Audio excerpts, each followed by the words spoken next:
Yeah, this is another episode of Welcome to the World of Electromagnetic Hypersensitivity guy. I didn't want to make another video because generally what I'd have to do is go back to the camp and sit there and wait while it uploads on the Wi-Fi. The thing is, I can tolerate, a bit of Wi-Fi, depending on how much exposure I've had. I'll feel it and it's uncomfortable and it's like, hurry up, shorter videos are tolerable, but longer ones aren't. But I guess now I'm just gonna go back, start it off, and then give it I don't know, 2 hours or how, depending on the length of the video. There's some that'll probably take long. But that's just what I'll do. Current situation is, as of not last Wednesday, but the Wednesday before,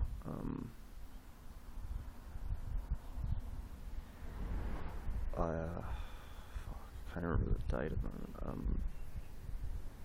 They upgraded the Wi-Fi at the caravan park place I'm staying. It's a bit worse. Since that happened,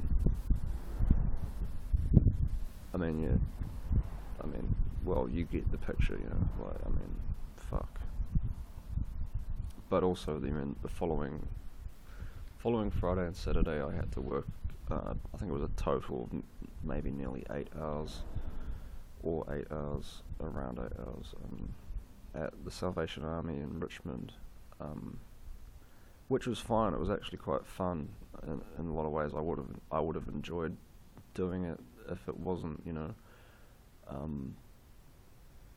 not very far from, I think it's 3 cell phone mast looking things.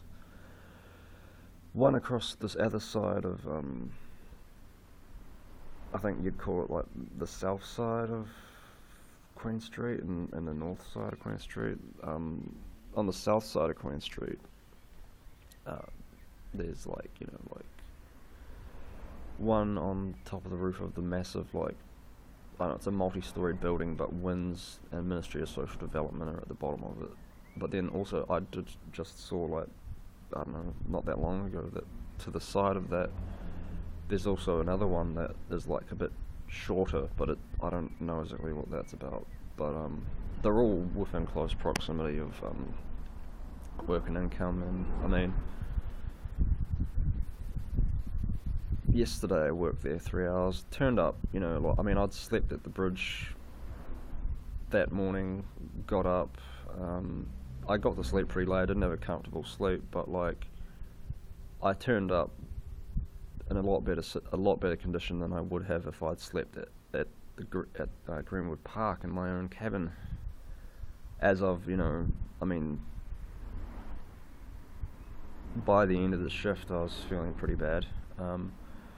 Got a $1 book of fucking old, was it W.B. Yeats, the guy that his name in the Hermetic Order of the Golden Dawn was Damon S. Juice Inversus, which is basically the devil is God inverted. Depending on how literally you take that, you could have a big Christian moan about it, but yeah. I also got a big $1 suitcase. My diversion is due on the 20th. I think it's the 10th, so I've got 10 days.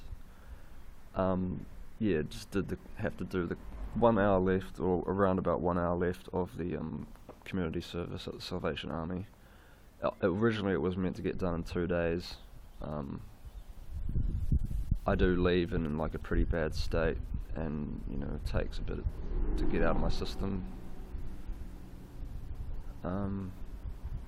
Got the a letter I need to write to the dude, the guy whose window I broke, and a $207 fine, which it's pretty tight, but I got food assistance last week, and this week actually, and it's been fine. The worst thing though is like the Wi-Fi upgrade, and the fact that I'm looking to move. The places where I've had numbers for looking to move, be it like a place called Garendale Estate, which used to be an Catholic orphanage out in Atterfy, or Attawai, I don't know how the fuck to pronounce it. I thought that might not have Wi-Fi, but it does have Wi-Fi. And then also I got a number for like a kind of like a farm stay thing out in Attawai as well. And it turns out that basically was no deal either. The Brightwater Motor Inn, apparently their $90 rooms were a bit away from, shit. But nah, it's booked out anyway.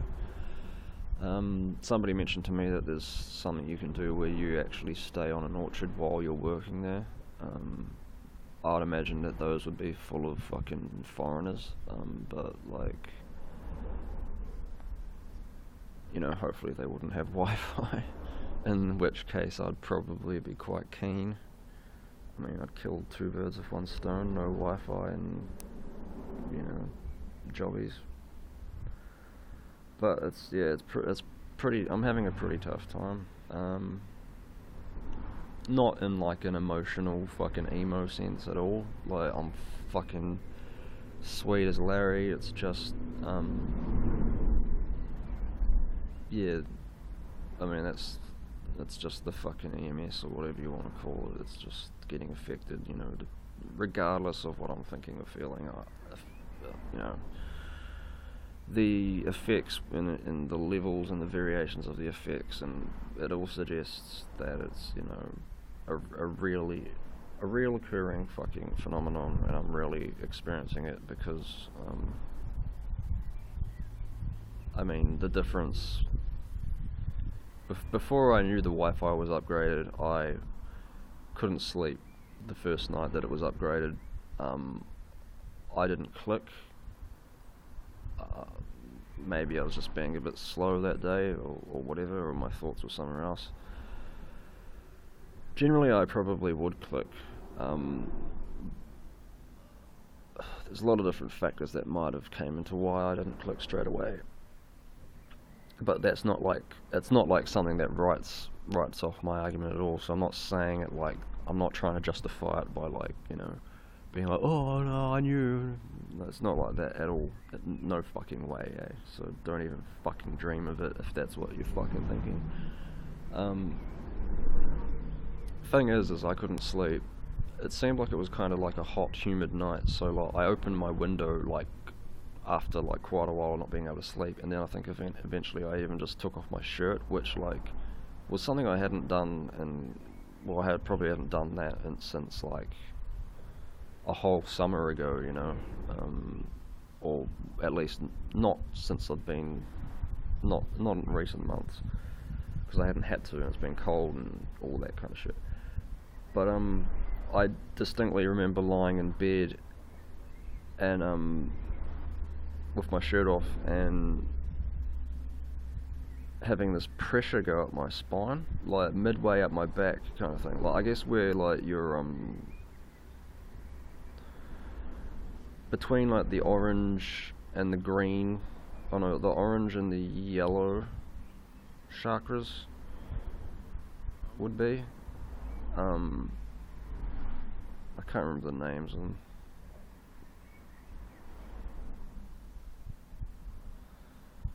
But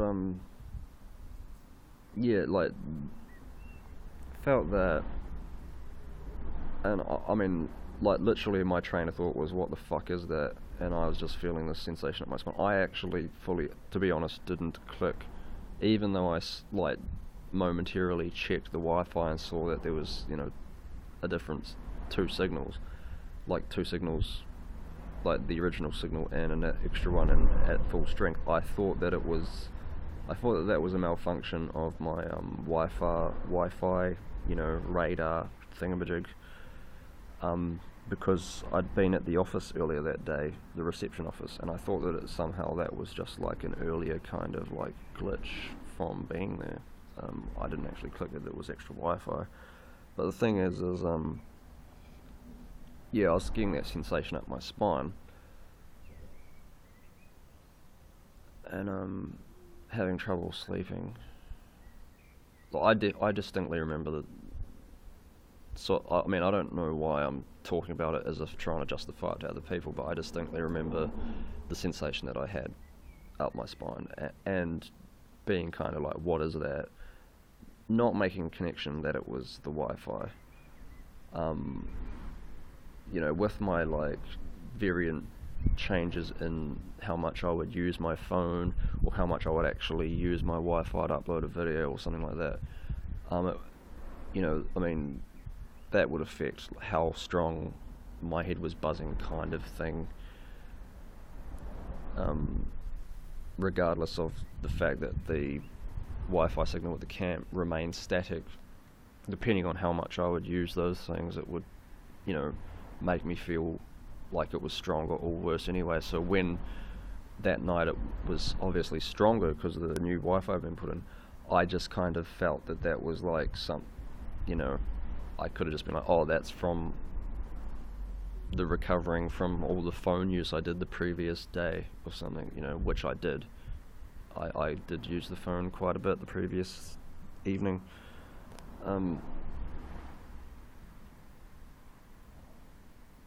Yeah, but like, okay, so I had that sensation up my back the first night. I distinctly remember it. I distinctly remember thinking to myself, what is that? And actually thinking of like, the Kundalini snake that goes up the spine. I was like, it feels like something pressing and moving up my spine, and I was like, Jesus. But I wasn't like going, oh my god, I'm having a Kundalini. No, I wasn't thinking that at all. I was just literally just like, okay, what is that? Okay, that's interesting, and continued to try and go to sleep. I wasn't in like a fucking inquisitive fucking state of mind. I just wanted to go to sleep. The next morning or something, I